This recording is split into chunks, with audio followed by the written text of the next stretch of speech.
I was born in Burbank, so I've always been in Los Angeles. I was born and raised into a Scientology family, actually third generation. My grandma is a Scientologist. All of my aunts and uncles are Scientologists. My cousins are Scientologists.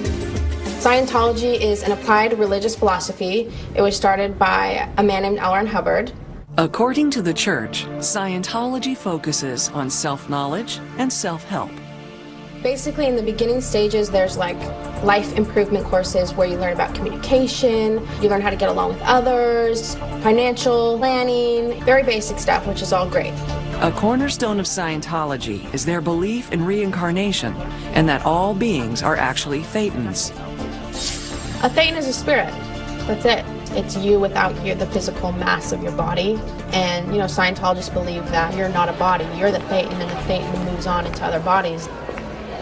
At the age of 16, Amy decided to dedicate her life full-time to Scientology. She joined the Sea Organization, or the Sea Org. Basically what it is it's people who have signed a billion-year contract because they believe in reincarnation. Not all Scientologists are members of the Sea Organization, only the most dedicated to furthering objectives of the religion. Members work and live full-time at Sea Org facilities.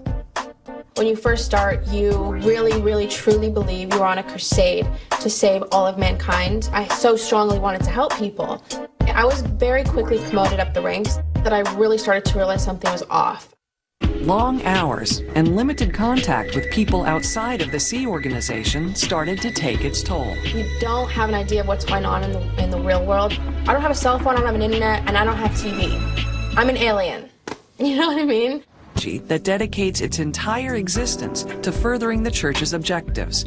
But Amy's faith in her cause started to waver. And there was a few times for about 2 years where I would voice that I was having doubts about being here, and they would just say, well, the only reason you want to leave is because you've committed crimes here, so you feel bad and you want to run away.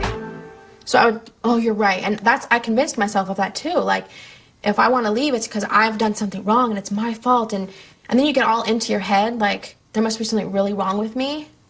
And it's really depressing.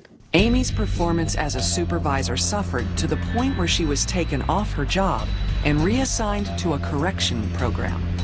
You basically do about 5 hours of heavy labor. The correction program is where she fell in love with her future husband, Nikolai. We just became really good friends. She would help me through hard times. I helped her through hard times. They saw a future together, but not in Scientology or at the Sea Organization.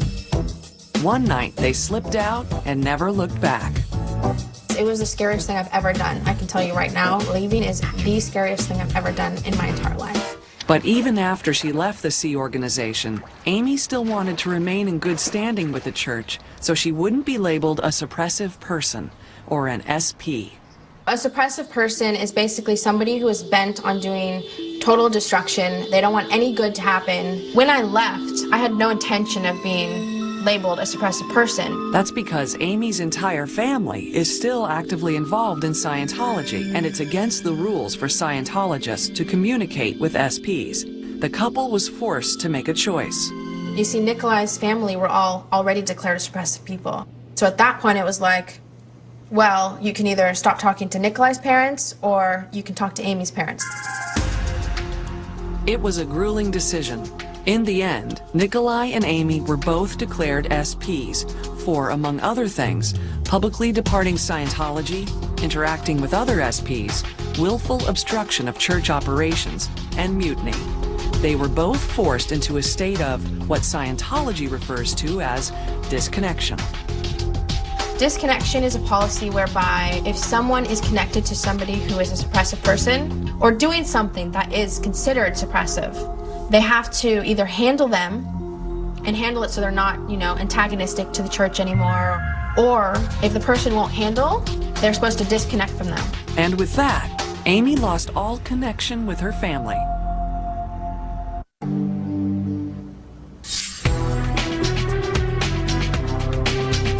It's been 2 years since Amy and her husband were declared suppressive persons by the Church of Scientology, effectively cutting off all communication with her entire family, who are still actively involved in the church. When I first left and I was first declared a suppressive person, there were about 3 times that I contacted my parents since then. And they did talk to me. They did pick up the phone. And all they're telling me is, get back in Scientology, get back in Scientology. And now more than ever, Amy needs her family. I'm 7 weeks pregnant right now, my first child. Obviously, I'd love to have my family in touch with me. Now she's trying to get through to her parents and her sister the only way she knows how. There's a group called Anonymous that has become huge. There's a lot of people who just feel the same way. They feel there's specific abuses in Scientology, the fact that they're tax exempt, and the whole fact that families have been torn apart, and they're trying to do something about it. I'm looking for my husband. I have at least 5 friends in Los Angeles area who are declared a suppressive person and who do not have any contact with their family members. So, you know, I'm not alone. I'm one story out of like thousands. Amy's sister Kelly is still a member of the Sea Organization. But guards will not tell her that Amy is outside. I don't know why my sister can't come down and see me for 5 minutes. I haven't seen her in a year and a half. I'm pregnant. She's going to be an aunt. Why can't I tell her that? I demanded that she comes down so I can tell her she's going to be an aunt. And I asked all the security guards that I could find. I asked the men standing in front of the building, and they just ignored me. Amy did not get to see her sister and tell her the news about her pregnancy, but she hopes her actions are somehow getting across to her family. You know, I think that they now know that I'm protesting and I'm speaking out, and I don't consider myself an attacker of the church at all. Scientologists are generally really good people, just like me, who want to help the world. But I cannot forget the fact that I cannot call up my mom every day and chit-chat with her.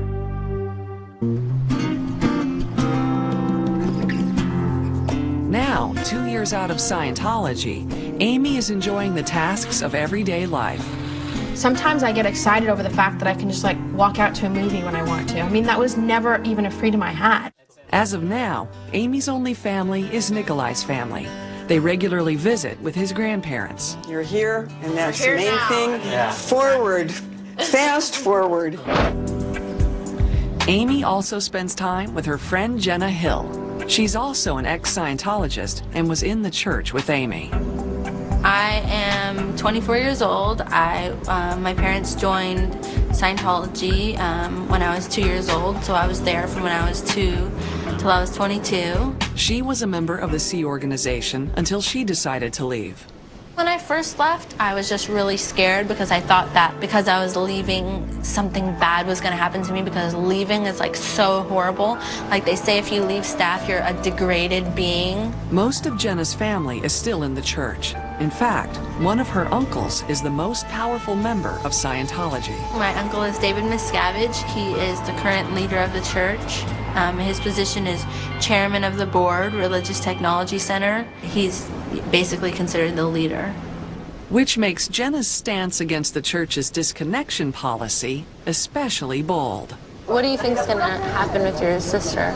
I hope she heard us and like she gets the news that she's going to be an aunt. Now Jenna is trying to help Amy get back in touch with her family. I mean, if anybody knows Amy, they know that she's a totally sweet, loving person. The idea that someone like Amy could be a suppressive person is absolutely like preposterous. It's ridiculous, you know? But this is the kind of thing that happens all the time. And so I basically just want to help Amy, you know, be able to see her family again.